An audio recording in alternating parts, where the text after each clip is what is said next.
Hello and welcome to all, you are watching Mahakash study. दोस्तों, आज मैं जो अपने यूट्यूब चैनल पर आप लोगों का स्वागत करता हूं महाकाश स्टडी पर। और आज मैं आपको मैथ नहीं पढ़ाने जा रहा हूं, वैसे मैथ पढ़ाता हूं। ज़रूरी नहीं देखिएगा, एक ही चीज़ एक टीचर से पढ़ के इंसान बोर हो जाता है ना, तो वही मैं सोचा कि आज कुछ नया बता दिया जाए। थोड़ा प्रियंका मैम की तबीयत नहीं सही थी, तो हमने सोचा कि चलो आज जीएस हम ही देख लेते हैं कि क्या पढ़ाना है। ठीक है, बताना दोस्तों समझ में आया कि नहीं आया। अभी तो बताया ही नहीं समझ में क्या आएगा, लेकिन जब बताएंगे समझ में ज़रूर आएगा। तो जो हमारा सपोर्ट करते हैं उनके लिए बहुत बहुत धन्यवाद कि इतना तहे दिल से हमारा सपोर्ट करते हैं, उनको मैं काफ़ी धन्यवाद देता हूँ। ठीक है, ऐसे सपोर्ट करते रहना, बस जल्दी जल्दी अपने लोग आगे बढ़ते चलेंगे। और जो नहीं करते उनका क्या, उनसे करवा भी नहीं सकते हम। तो ज़्यादा शेयर करिए, लाइक करिए एंड सब्सक्राइब करिए। तो आज मैं क्या लेके आया हूँ, आज मैं आपको पढ़ाने जा रहा हूँ कि जीएस का एक इम्पोर्टेंट टॉपिक है खोजकर्ता। मतलब केमिस्ट्री में लगभग कि इसकी किसने खोज की, उसकी किसने की, यही बताऊंगा। तो कुछ आपके सामने मैंने नोट कर दिए। सामने ये लिखता हूँ तो मज़ा नहीं आता। मतलब मज़ा क्या, मज़ा तो आता, हमको आता, लेकिन आपको नहीं आता। क्यों? एक एक करके अगर लिखते तो कितना टाइम जाता, कम से कम 5 मिनट इसमें घुस जाते हैं आपके। अब क्या है, इनके खोजकर्ता लिख देना है, तो कोई दिक्कत नहीं है। आपसे पूछ चलिए, ठीक है, आपको एक बताना है परमाणु का खोज किसने करी। किसने करी? आपने केमिस्ट्री में पढ़ा होगा इंटर में, जॉन डाल्टन ने। किसने? John Dalton.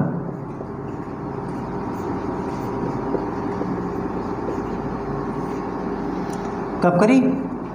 जॉन डाल्टन ने, अरे समथिंग 1808 में की थी। ठीक है, गलत भी हो सकता है, चेक कर लेना। तो किसने की? जॉन डाल्टन ने की है। अब परमाणु संरचना की किसने की? आपने पढ़ा होगा, 2 लोगों ने की। एक तरबूज जैसे बीए तरह जो इलेक्ट्रॉन कैसे धंसे होते हैं, जैसे तरबूज में बीए धंसे होते हैं। ठीक है, ये थ्योरी किसने दी थी? आप चेक करके बताना कि डाल्टन ने दी थी या नील बोर्स ने दी थी या रदरफोर्ड ने दी थी, ये बताना आपको। तो परमाणु संरचना किसने खोज की? नील बोहर और रदरफोर्ड। देखिएगा भाई, राइटिंग नहीं अच्छी, तभी जीएस पढ़ाने में को समझ में कुछ नहीं आता। मैथ का क्या, अपना नोट करते चलो, चाहे 4 ऐसे चाहे 4 ऐसे बना दो, चाहे ऐसे बना दो, कोई दिक्कत ना। थोड़ा इधर क्या मतलब है यार। तो वही है, मैथ ये अपना ज़्यादा बढ़िया है, लेकिन जीएस जो बताएंगे बढ़िया बताएंगे, टेंशन मत लेना। थोड़ा राइटिंग का इशू हो सकता है कि शायद आपको कुछ ना समझ में आए। जहाँ पर ना समझ में आए ना, आपको खाली कमेंट एक मारना कि सर जी यहाँ पर हमको नहीं समझ में आया, बताओ, दोबारा बताओ, अगेन बताओ। मैं दोबारा बताऊँगा, दोबारा वीडियो बनाऊँगा, लेकिन सपोर्ट करते रहो बस यार। अगला क्या है? गति विषयक नियम। गति के 3 नियम दिए। किसने दिए? न्यूटन ने दिए। कौन कौन, ये आपको बताना है। क्रिया प्रतिक्रिया का नियम कौन सा है? ठीक है, F बराबर ma, ये क्या है? क्रिया प्रतिक्रिया का नियम क्या है? जितना हम आगे बढ़ते हैं उतना पीछे हमको इंसान धक्का देता है। मतलब जो बल होता है वो धक्का देता है। जैसे हम किसी भी चीज़ को आगे बढ़ाएंगे तो वो हमको उतना पीछे धक्का देगा। ये क्रिया प्रतिक्रिया का नियम होता है ना। तो आपको बताना ही किसने दिया है। चलिए, आप क्या बताएंगे, हम ही बताते हैं यार। मिटा देते हैं पहले इसको। देख रहे हो, ये गरीबी है हमारे पास, ये कागज़ से हम मिटा रहे हैं। ठीक है, सपोर्ट करो यार, लाइक करो, शेयर करो, सब्सक्राइबर बढ़वाओ।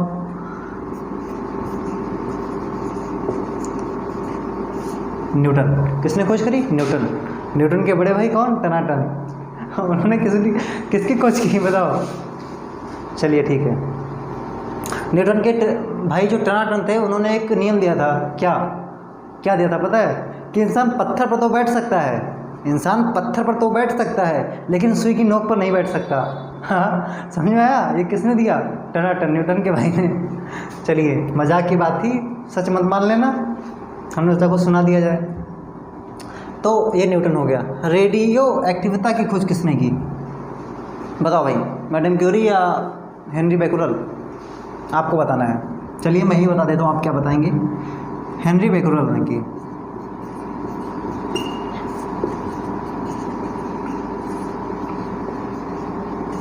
हेनरी बैकुलर। ठीक है, आई होप समझ में आ रहा होगा आपको सब कुछ कि किसकी खोज किसने की। रेडियम की किसने की? जो होता ना, ये लोग ब्रशलेट ऐसे करके पहन लेते हैं और बाद में चमकाया करते हैं, रात में वो चमका करता है ना, वो रेडियम होता है। उसकी खोज किसने की है? किसने की भाई बताओ? मैडम क्यूरी ने की।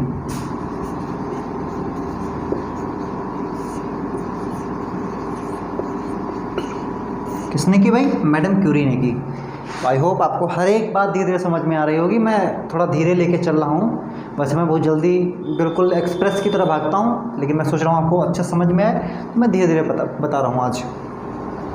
सापेक्षता का सिद्धांत किसने दिया, आपको बताना है। किसने? सापेक्षता का सिद्धांत। ठीक है, चलिए इसको हम आपके लिए छोड़ रहे हैं। सापेक्षता का सिद्धांत, ठीक है, किसने दिया ये आप बताएंगे कमेंट में। अगर आप बताएंगे तो हम समझेंगे कि हाँ आप कहीं ना कहीं पढ़ रहे हो, वरना क्या मतलब है यार, आपकी बीएड की तैयारी चल रही है, पेट की तैयारी चल रही है, कैसे निकालोगे पेपर? साइंस भी आनी है, जीएस भी आनी है, सब कुछ तो आना है, ये आपको बताना है। ठीक है, आप बता दें आपको रमन प्रभाव, ये आपका क्वेश्चन है, कमेंट बॉक्स में बताना जरूर है। एक क्वेश्चन खाली आपको दिए हैं हम, ठीक है। किसने दिया? सापेक्षता का सिद्धांत आपने इंटर में पढ़ा होगा, बढ़िया चैप्टर। रमन प्रभाव की खोज किसने की? सीवी रमन ने। देखिएगा, रमन प्रभाव तो रमन ने, सीवी रमन ने, समझ रहे हैं आप। एक्स किरणों की किसने खोज की? कब की थी? 1928 में। कब? 1928 में की थी। था पता तो बता दिया, जितना पता होगा उतना बताता चलूँगा, जो नहीं पता वो नहीं बता सकता। एक्स किरण की खोज किसने की? किसने की? रॉन्टजन।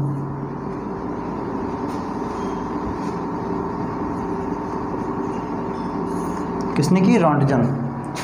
तो विल्हेम रॉन्टजन का कैसे कुछ नाम है, कब की थी? 1895 में। तो आई होप इतने आपको तो याद हो गए होंगे। ये आपको बताना है सापेक्षता का सिद्धांत, मैं नहीं बताने वाला, आप बताएंगे, ठीक है। 1 2 3 4 5 6 7 8 हो गए। अब तब तक के वीडियो मैं रोकता हूँ और नोट करता हूँ, फिर और बताता हूँ।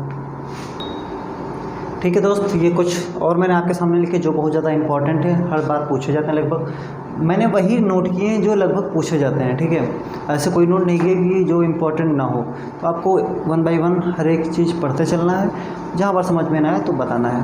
तो पहले क्या है, डायोड बल्ब की खोज किसने की?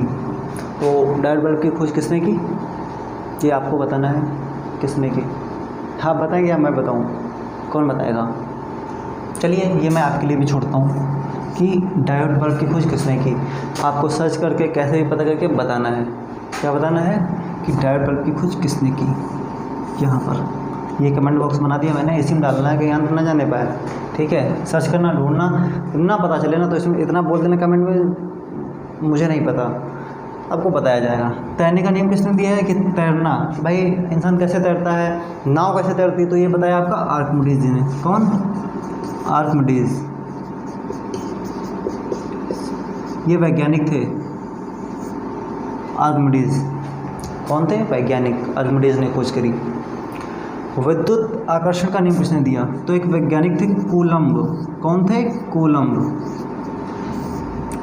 कूलम्ब, कुछ लोग कूलाम कहते हैं लेकिन कूलम्ब होता है, तो कूलाम इंसान जल्दी में बोल देता है, ठीक है। बता दिया जाए क्या ये वाला ऊपर वाला? क्योंकि एक वैसे भी क्वेश्चन आपको दे चुके हैं। तो ये एक फ्लेमिंग थे, किस कौन थे? फ्लेमिंग, उसने खोज करी थी। फ्लेमिंग कौन थे? फ्लेमिंग। इनका पूरा नाम आपको बताना है, लेकिन इनका पूरा नाम फ्लेमिंग नहीं है, थोड़ा और कुछ लगता है, वो आपको बताना है।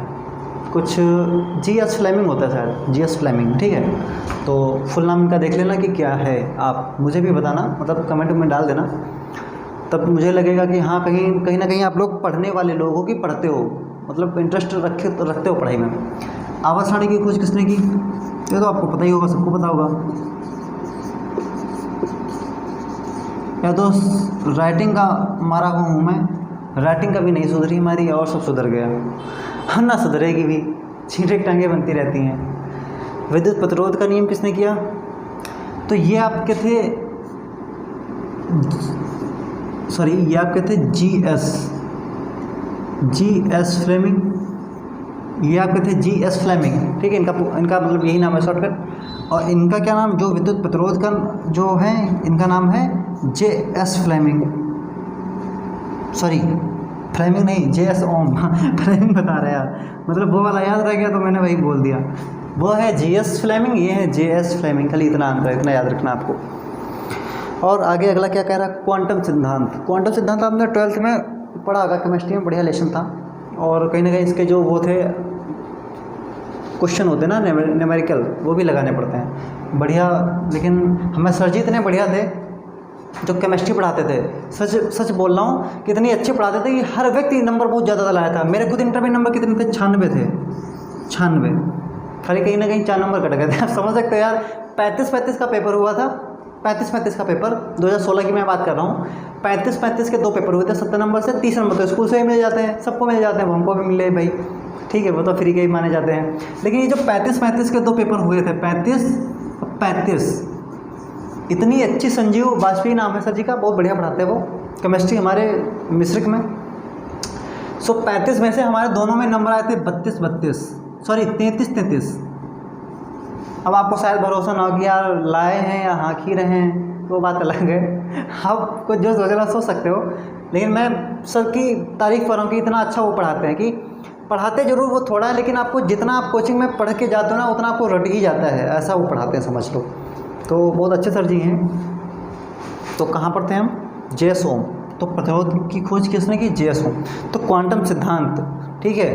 तो एक वैज्ञानिक थे प्लांक, क्या नाम था, प्लांक, क्वांटम प्लांक, क्या नाम था पूरा, क्वांटम प्लांक, सॉरी क्वांटम सिद्धांत ये है, कौन थे, प्लांक। क्वांटम प्लांक याद रखिएगा ना, तो आपको याद हो जाएगा।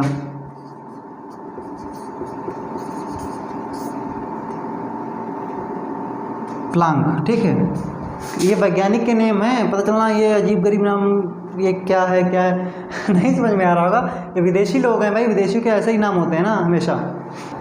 तो आपको समझ गया होगा ना कैसे याद करना आपको, क्वांटम प्लांक, जैसे कि क्वांटम सिद्धांत तो क्वांटम प्लांक, बात समझ रहे हो ना। क्वांटम प्लांक एक में ऐड कर लो, तो क्वांटम की खोज किसने की, प्लांक ने। क्वांटम प्लांक याद करोगे ना, तो आपको पूरा याद हो जाएगा कि मैक्स प्लांक, पूरा नाम तो वैसे इनका मैक्स प्लांक है, लेकिन आप क्वांटम प्लांक याद करोगे तो आपको याद हो जाएगा। देखिए लास्ट का याद रखो, स्टार्टिंग याद है आप, जैसे इनका जे.एस. फ्लेमिंग है, जे.एस. ओम है, कौन याद करता, कोई नहीं याद करता, ओम सबको याद रहता, ओम सबसे पूछ लो। तो वही चीज़ है ना, तो जरूरी नहीं मैक्स प्लांक आप याद करो, आप खाली प्लांक याद कर लो, बस ये पता कि क्वांटम सिद्धांत किसने, इन्होंने खोज की। रेडियो की खोज किसने की भाई बताओ, रेडियो की खोज किसने की, मार्कोनी ने, मार्कोनी ने। आई होप इतना सारा सब कुछ आपको क्लियर हुआ होगा कि जितना आज मैंने पढ़ाया। देखिएगा मैं जीएससी से बहुत कम ही पढ़ाता हूँ, हाँ कुछ लेक्चर मैंने पहले पढ़े, जैसे दांत वगैरह हो गया, लार वगैरह हो गया, और शायद ब्लड भी मैंने पढ़ाया है, तो कहीं ना कहीं बढ़िया ही पढ़ाया। तो आपको एक बार देखना चाहिए कि हाँ मैंने कैसे पढ़ाया, आपको बताना है कि मैं सही से डिफाइन कर पाया नहीं कर पाया, आपको समझ में आया या नहीं आया। और आज का लेक्चर ये भी आप कमेंट बॉक्स में ज़रूर बताना है कि अच्छा रहा या नहीं अच्छा रहा, अगर ख़राब रहा तो क्या ख़राब रहा। अगर अच्छा लगा हो तो ज़रूर लाइक करें और अपने दोस्तों तक शेयर ज़रूर करें, और ख़ुद भी सब्सक्राइब करें और लोगों से भी करवाएं, जितने दोस्तों में हो सके ज़्यादा से ज़्यादा शेयर करिए। चलिए आज के लिए बस इतना ही, मिलते हैं नेक्स्ट क्लास में, तब तक के लिए जय हिंद।